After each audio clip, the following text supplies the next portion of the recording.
ان شانئک هو الابتر، اے محبوب ہم نے تو آپ کو کوثر عطا کیا، ہم نے آپ کو کوثر عطا کیا ہے، آپ اپنے رب کی عبادت کریں، قربانی کریں، آپ کی نسل کٹی نہیں، آپ کے دشمن کی نسل کٹی ہوئی ہے، یہ رب ذوالجلال کی طرف سے اعلان ہوا، ان شانئک، اے محبوب بے شک آپ کا دشمن کٹی ہوئی نسل کا ہے۔ پتہ یہ چلا گستاخان رسول کے خلاف جواب دینا اور انہیں بات کرنا یہ سنت الہیہ ہے، یہ رب ذوالجلال کا قانون ہے، اللہ نے جو فرما دیا وہ حق ہے۔ اب سنیے میرے مصطفیٰ کریم صلی اللہ علیہ وسلم کو گالی دینے والا، گستاخی کرنے والا، جس نے کہا تھا نسل کٹی ہوئی، ڈھونڈ کر کے نکالو پوری دنیا بھر میں ابو لہب کی اولاد کہاں ہے، ابو لہب کے بیٹے کہاں رہتے ہیں، اس کی وراثت کن میں تقسیم ہوئی، آپ ڈھونڈ کر کے نکالیں گے، کہیں آپ کو پتہ نہیں چلے گا اس کی اولاد کیا، اس کے پوتے پوتے اور نواسوں تک بھی اولاد نسل نہیں چل سکی، اولاد ہی ختم ہو گئی اور اس کا نام و نشان بھی مٹ گیا۔ ابو لہب کی جو موت ہوئی اس حالت میں ہوئی کہ اس کو سخت ترین بیماری لاحق ہوئی، یہاں تک کہ اس کو ایک گڑھے میں ڈال کر کے اس کے ہی بچوں نے پتھر اس پر ڈالے تھے، اتنے پتھر مارے گئے تھے کہ اس کا جسم پورا پتھروں سے لہولہان تھا، وہ خود مٹا، اس کی اولاد نہیں رہی۔ لیکن آؤ میرے رب ذوالجلال نے میرے مصطفیٰ کی جو شان بیان کی، انا اعطیناک الکوثر، اس آیت کی تفسیر کے اعتبار سے آج ہندوستان نہیں، جے پور راجستھان نہیں، بلکہ دنیا کے کسی بھی کونے میں جاؤ رسول اللہ کی آل و اولاد کی خوشبو تمہیں ضرور نظر آئے گی، ہر جگہ سادات موجود ہیں، سید حضرات موجود ہیں، یہ کس کی نسل ہیں؟ یہ فاطمہ الزہرا کی نسل آج پوری دنیا میں ہے، جن کو میرے آقا صلی اللہ علیہ وسلم نے اپنی اولاد فرمایا ہے۔ عزیزان گرامی، حضور کو کہنے والے کہ نسل کہتی ہے وہ خود کٹ گئے، مگر میرے مصطفیٰ کی نسل آج پوری دنیا میں جس طرح محفوظ ہے، کائنات میں کسی کی نسل اس طرح سے محفوظ نہیں۔ ایک بات یاد رکھیں، حضور کی جو نسل ہے آج اس طرح کی پوری دنیا میں کسی اور کی نسل محفوظ نہیں۔ سادات کے شجرے محفوظ ہیں، ان کے نسب محفوظ ہیں، اور ان کی آل و اولاد، ان کے خاندان، ان کے تمام حسب و نسب آج بھی محفوظ ہیں۔ جاؤ سادات کی خانقاہوں میں، وہ سارے شجرے اور تاریخ لے کر بیٹھے ہیں۔ میرے عزیزوں، اسی کو تو کہا گیا حضور پاک صلی اللہ تعالیٰ علیہ وسلم کی اولاد آج پوری کائنات میں ہے، اور یہی شان مصطفیٰ ہے جس کو اعلیٰ حضرت نے یوں کہا تھا، تیری نسل پاک میں ہے بچہ بچہ نور کا، تو ہے عین نور، تیرا سب گھرانہ نور کا۔ عزیزان گرامی، یہ شان مصطفیٰ ہے۔ جب کبھی کسی نے حضور کی ذات پر انگلی اٹھائی تو جواب کہاں سے آیا؟ خود خدائے قدیر و جبار کی طرف سے آیا۔ اللہ نے کبھی سورہ طہا اتاری، کبھی سورہ لہب اتاری، کبھی سورہ کوثر اتاری۔ اب کوثر کا معنی میں بیان کر کے حضور کی شان پاک کے چند آپ کے سامنے جھلکیاں رکھ دیں۔ کوثر کس کو کہتے ہیں؟ آج لوگ یہی سمجھتے ہیں کوثر ایک نام ہے یا پھر حوض کوثر ہے۔ کوثر کی ہزاروں تعریفیں ہوئی، کئی تفاسیر ہیں، کئی اس کے مفہومات سے بیان لیکن زیادہ راجح ہے وہ میں بتاتا ہوں۔ کوثر عربی کا لفظ ہے، اور عربی میں کھیلوں کے میدان یہ سارے لوگوں کے سمجھ میں نہیں آتی، فلموں کے میدان میں سب سے بڑی ایک ایک لفظ آتا ہے، 70 معنوں کے کبھی کبھار ایک ایک ایسے ورڈ ہیں 1000 معنی کے لیے استعمال کیے جاتے ہیں، اور عربی میں وسعت بہت ہے، ایک لفظ بول کر کئی معنی چھڑا کیے جا سکتے ہیں۔ بہت بڑی ترقی ہو رہی ہے، انفراسٹرکچر ٹھیک ہو رہا، اپوزٹ کیا ہے؟ دن کا اپوزٹ، رات سفید کا اپوزٹ، بول کر کے کر رہا ہے آپ کو اپوزٹ چیزوں کو میں بتا رہا ہوں۔ قلیل اگر کوئی چیز ہے تو تھوڑی کو عربی میں ناچنے والی ہو، ناچنے والا ہو، وہ بول کر کے کر رہے ہیں کہ میں سمجھا کر کے جانا چاہتا ہوں۔ مزہ دینے کثیر کا اپوزٹ ہوتا ہے، مزہ دینے کے لیے وہ زیادہ بولنا، مثال کے طور پر 10 کے اپوزٹ کھیلنے والے یہ دن بھر دوڑ رہے ہیں یہ قلیل دھوپ کیا میں، ہے، میدانوں لیکن ہم میں، کو اور بھی زیادہ بولنا ہے۔ پتہ نہیں کتنے کہتے ہیں کک مار رہے کثیر ہو، سے بھی ادھر زیادہ ہو،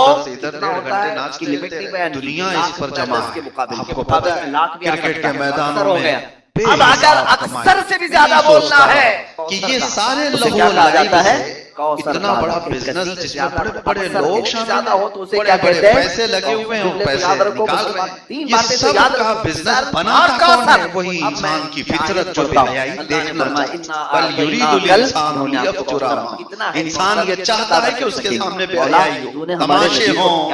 اور میرے عزیزوں یہی وہ نقطہ ہے جہاں پر میرے مصطفیٰ کریم صلی اللہ علیہ وسلم نے ہم اور روک آپ لگائی جی رہے ہیں، یہی وہ پوری چیز روئے ہے۔ زمین، اس گندگی پر کو جس موجود وقت پورے انسان سمندر، اندر سے اس پر موجود تمام درخت، اس پر موجود تمام چرند و پرند اور جانور، اس پر موجود تمام جنات، فرشتے، ملائکہ، یہ دنیا ہے، پوری دنیا لاکھوں کروڑوں مخلوقات اللہ کی آواز ہے، مکوڑے الگ، چرند و پرند الگ، جانور الگ، بہائم الگ، سمندر کی کروڑوں مچھلیاں الگ، جنات کی بے انتہا تعداد الگ، یاجوج ماجوج کی کثرت الگ، آسمانوں میں رہنے والی مخلوقات الگ، ملائکہ، فرشتے، یہ تمام مخلوقات الگ، ان تمام کائنات کی چیزوں کو اللہ کیا فرماتا ہے؟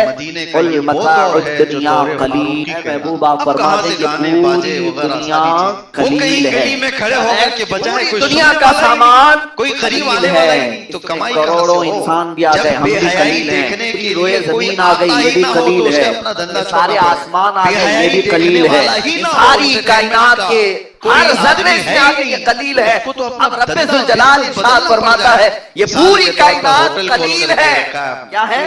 قلیل ہے۔ کائنات سے اگر کچھ زیادہ ہونا چاہیے تھا تو وہ کثیر ہے، اور کثیر سے بھی زیادہ چاہیے تھا تو اکثر ہے، اور اکثر سے بھی زیادہ چاہیے تھا تو وہ کوثر ہے۔ اے محبوب، ہم نے آپ کو یہ پوری کائنات میں موجود یہ قلیل نہیں دیا، اس سے تھوڑا زیادہ کثیر بھی نہیں دیا، اس سے زیادہ اکثر بھی نہیں دیا۔ اے محبوب، ہم نے تو آپ کو کوثر دیا ہے۔ اس میں ایک بات میں عرض کر دوں، بڑی لگتی ہوئی بات ہے، میلاد قریب آ رہا ہے، ہم سب کے لیے علاج بھی ہے، دوا بھی ہے۔ میں تقریباً ہر میلاد میں اس حکایت کو بیان کرتا ہوں، سعادت الدارین میں موجود یہ حکایت ایمان افروز ہے۔ ایک غریب آدمی، مفلس آدمی، قرض میں ڈوبا ہوا، پریشان حال، کئی لوگوں کے قرضے لیا ہوا آدمی تھا، اور اس کے جو قرض دار تھے انہوں نے پیسے مانگے، جب وہ دے نہیں سکا تو قاضی اسلام جو اس وقت تھے ان کے پاس مقدمہ کر کہ ہمارے پیسے دیتا ہے، کھا جاتا ہے، دیتا نہیں۔ قاضی نے بلایا اور کہا کیوں نہیں دیتا؟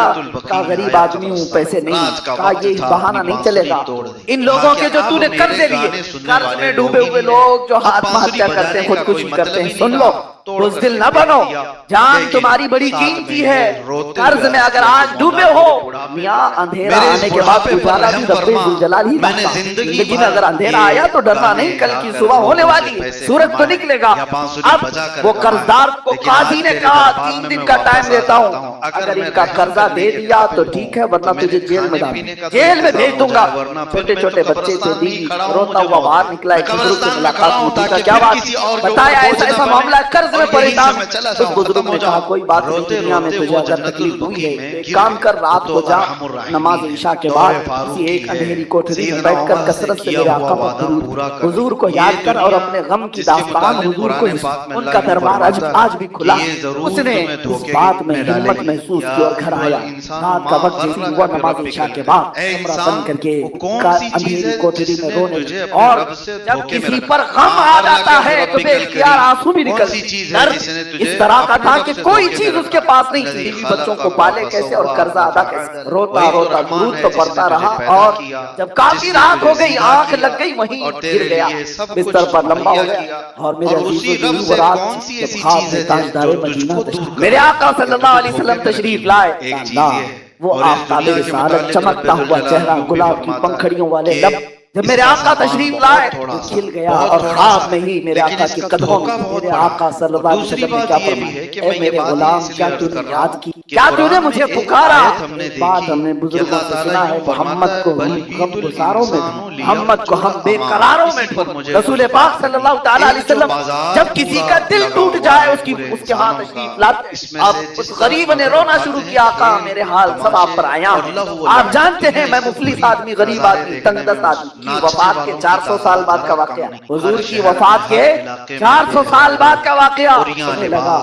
کہا کہ میں قرض سے پریشان ہوں، قاضی نے مجھے کورٹ میں بلا کر کے کہا 3 دن میں اگر قرضہ نہیں دے گا تو جیل میں ڈال دوں گا، میرے بچوں کا کیا ہوگا، میری بیوی کا کیا ہوگا؟ رسول پاک صلی اللہ تعالیٰ علیہ وسلم صاحب عطا ہیں، کسی کو مایوس نہیں کرتے، ارشاد فرمایا ایک کام کر، کل صبح اٹھنے کے بعد شہر میں چلے جانا، شہر میں بادشاہ کا ایک وزیر، اس کا فلاں نام، میرا بڑا عاشق ہے، اس کے پاس جا کر کے کہہ دینا کہ تجھے رسول اللہ نے بھیجا، اور جتنے مال کی ضرورت